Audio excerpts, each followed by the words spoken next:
हमारे साथ नवीन पिरसाली जी भाजपा प्रवक्ता जुड़ चुके। सबसे पहले नवीन पिरसाली जी, कोशिश यही की जाती है, कंपैरिजन 2018 से होता है, लेकिन इस बार कुछ अलग नजर आ रहा है। मीटिंग्स हो रही हैं, मॉनिटर करने की बात कही जा रही है, डेडलाइन तक यहाँ पर दे दी गई है 15 फरवरी। क्या कहेंगे?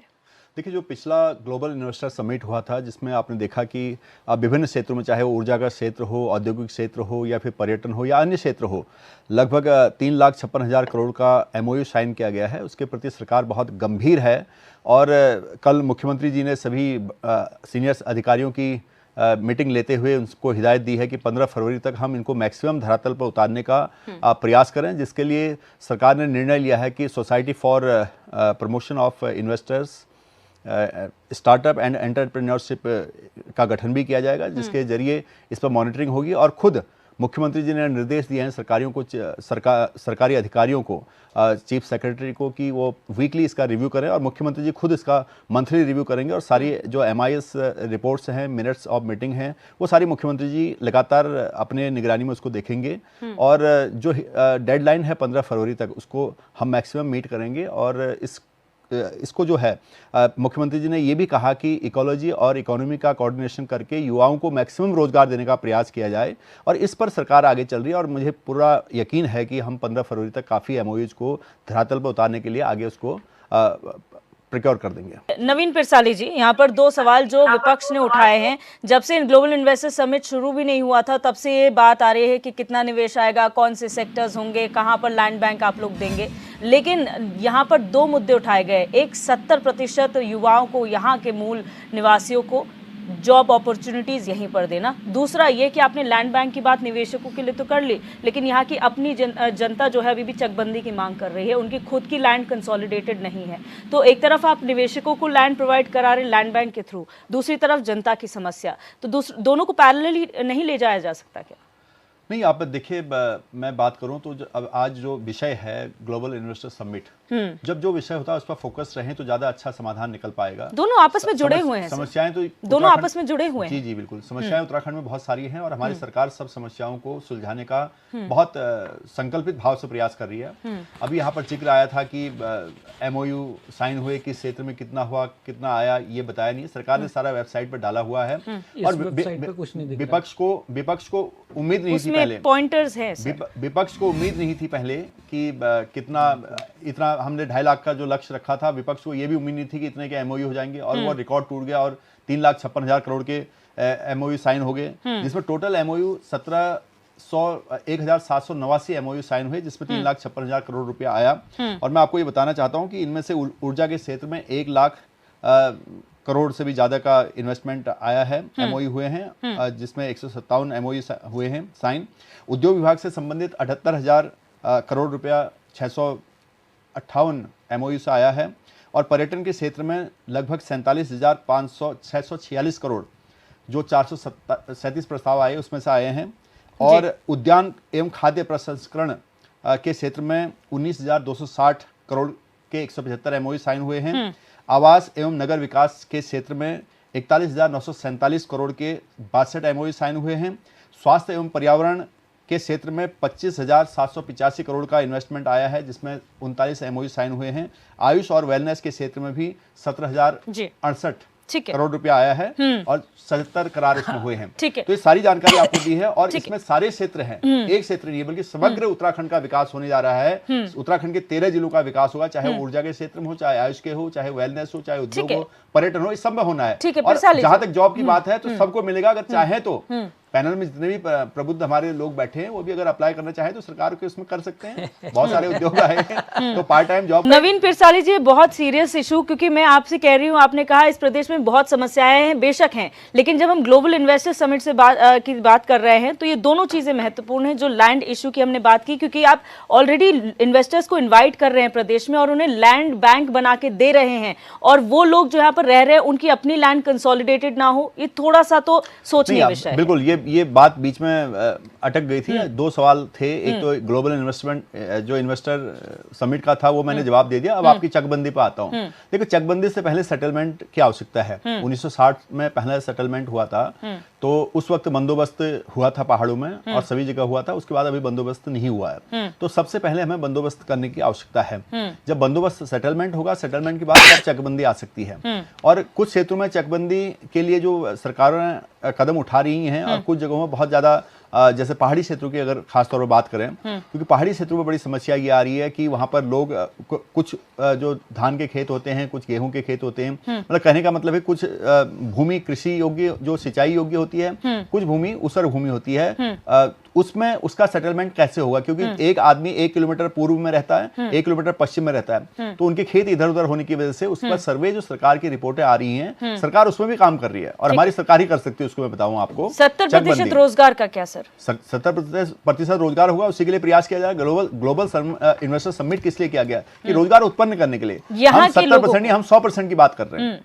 यहाँ के युवाओं, यहाँ के 100% लोगों की बात हो रही है, इसलिए इतना बड़ा सबमिट किया गया। और मुख्यमंत्री जी लगातार दिन रात इसी में प्रयासरत हैं। और हमारा जो लक्ष्य है मुख्यमंत्री जी का कि 2025 तक उत्तराखंड अग्रणी राज्यों में शुमार हो, उसके लिए प्रयास किया जा रहा है। तो आप 70% की बात ना करें, हम 100% की बात कर रहे हैं। जहां तक बात है, उमा जी जो बात कह रही है कि क्या गारंटी रहेगी कि उत्तराखंड के लोगों को ही रोजगार मिलेगा, यहाँ बाहर से भी लोग आते हैं। देखिए, भारत एक बड़ा देश है, अगर इसको ऐसे देखें, ठीक है, हम पर्वतीय राज्य हैं, हमने विकास के लिए अपना राज्य अलग मांगा था। इसका मतलब ये नहीं कि हम पूरा देश से नाता तोड़ देंगे या हम कहीं और नहीं जाएंगे।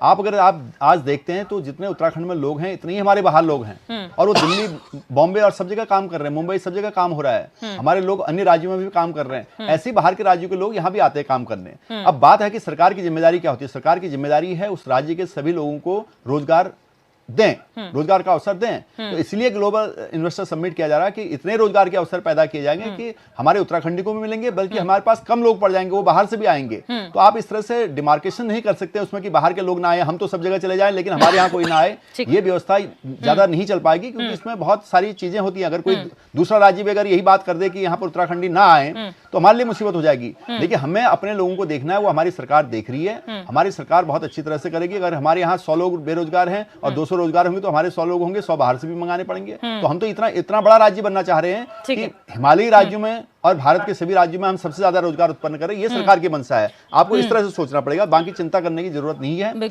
हमने कहा आने वाले समय में 2025 तक जो हमारा लक्ष्य है, उत्तराखंड इस देश का अग्रणी राज्य बनेगा। आप देखेंगे यहाँ बहुत सारे रोजगार के अवसर पैदा होंगे और आप लोगों को चिंता करने की बिल्कुल भी जरूरत नहीं, ये मैं कहना चाहता हूँ। चारों बंजर कराने का काम भारतीय जनता पार्टी ने किया है। अभी आपके टीवी करके दिखाना पड़ेगा, चल रहा है कि बाग करके दिखाना पड़ेगा, लड़कियों को और करके दिखाना पड़ेगा। मैं कह रहा हूं, बना दिया, टीवी पर बोल के नहीं होगा। दिखाया अगर आप कागज की बात करते हैं तो पहाड़ों में जाकर पड़कियां में दिखा रहे हैं, उगाना पड़ेगा, कुछ नहीं होने वाला है। ये कागजों में आपने 1700 कंपनियां खोल दी, 1200 खोल दी। देहरादून की सारी सुविधाओं में बैठ के शाम कागजों में रोजगार जैसे नहीं होता है, रोजगार धरातल में देना पड़ेगा। इधर झूठे लोग हैं, 2022 में हर किसी को मकान मिलेगा। कहाँ मिला मकान? आप कितने भी निचले स्तर पर गिर जाएंगे, आप कितने भी निचले स्तर पर गिर जाएंगे, मकान नहीं ले पाए।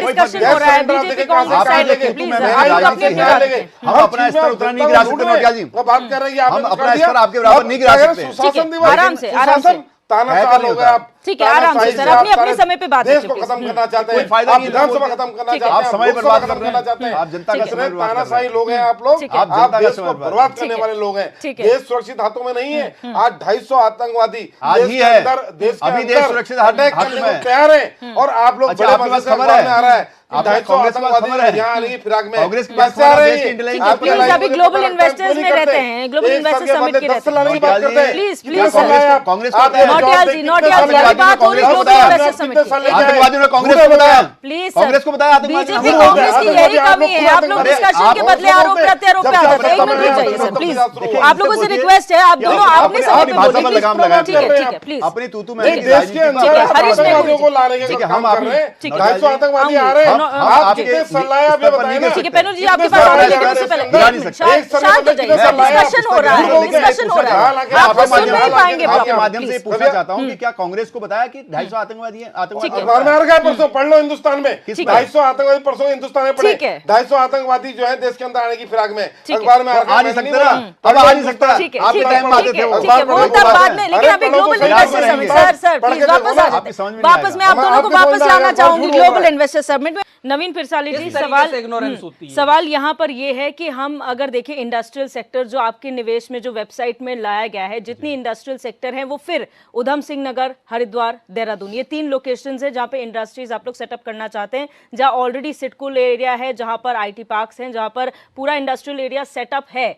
तो क्या आपको नहीं लगता कि प्रायोरिटी बेसिस पे इंडस्ट्रीज को इग्नोर करना चाहिए था, और जो पहले प्रायोरिटी पहाड़ में जितने भी सेटअप्स हो सकते थे, चाहे टूरिज्म को लेकर है, आरोग्य धाम है, उनको आगे बढ़ाना चाहिए था? देखिए, जब उत्तराखंड अलग बना तो उसके बाद जब यहाँ पर विकास कार्य हुए तो सभी कार्यों को आगे बढ़ाया गया। लेकिन मैदानी क्षेत्र में ट्रांसपोर्टेशन आसान होने के कारण, बड़ा भूभाग होने के कारण बड़े उद्योग धंधे लग पाए।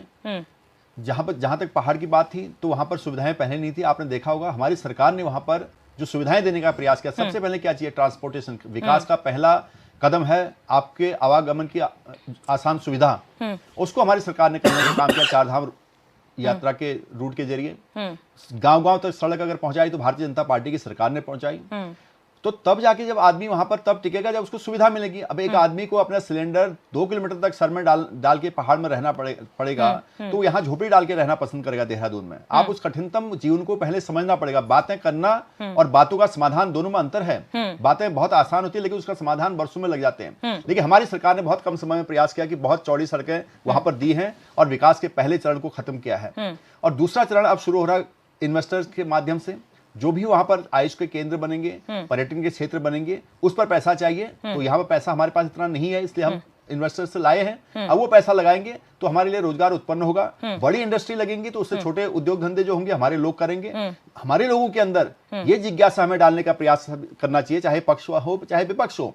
हमने एक जागृति लानी चाहिए कि जो सर्विस माइंडेड हम लोग हैं उससे शिफ्ट होकर अब बिजनेस माइंडेड हमको बनना पड़ेगा। और हम छोटा उद्योग करें, उससे बड़ा होगा, फिर उससे बड़ा होगा। तो आने वाले एक 8-10 साल के अंदर हम उत्तराखंडी इंडस्ट्रियलिस्ट भी बनेंगे और सब बनेंगे। तो हमें एक सोच को बदलनी पड़ेगी, कह के नहीं होता। और विकास को करना पड़ता। अभी मैखुरी जी ने बहुत अच्छी चिंता व्यक्त की कि डेमोग्राफी को चेंज किया जा रहा है और हो भी रही है। और इसकी आवाज हमारी सरकार ने उठाई है। सरकारी तौर पर उसको नियंत्रित किया जा रहा है और देखा जा रहा है कि कहां पर किसी षड्यंत्र के तहत तो नहीं हो रहा है। नवीन फिरसाली जी, देखिए, सरकार का पूरा प्रयास है कि हर गांव सड़क से जुड़े। और उत्तराखंड की देवतुल्य जनता ने भारतीय जनता पार्टी को जनादेश दिया है, अपना आशीर्वाद दिया है। और भारतीय जनता पार्टी की सरकार उस जनादेश का सम्मान करते हुए अपने कर्तव्य पथ पर आगे है, संकल्पित भाव से कार्य कर रही है। और उत्तराखंड को 2025 तक अग्रणी राज्य बनाने के लिए संकल्पित है। इसलिए सारे विकास कार्य कर रहे हैं। विपक्ष जो भटकाने का प्रयास कर रहा है उस विकास को, सरकार उससे भटकने वाली नहीं है। सरकार अपने संकल्प को पूरा करके रहेगी। सरकार ने जो वादा उत्तराखंड की जनता से किया है उसको पूरा करके रहेगी, ये हमारा कहना है। बिल्कुल। आप सभी मेहमानों का इस चर्चा में जुड़ने के लिए बहुत बहुत शुक्रिया। आज चर्चा हुई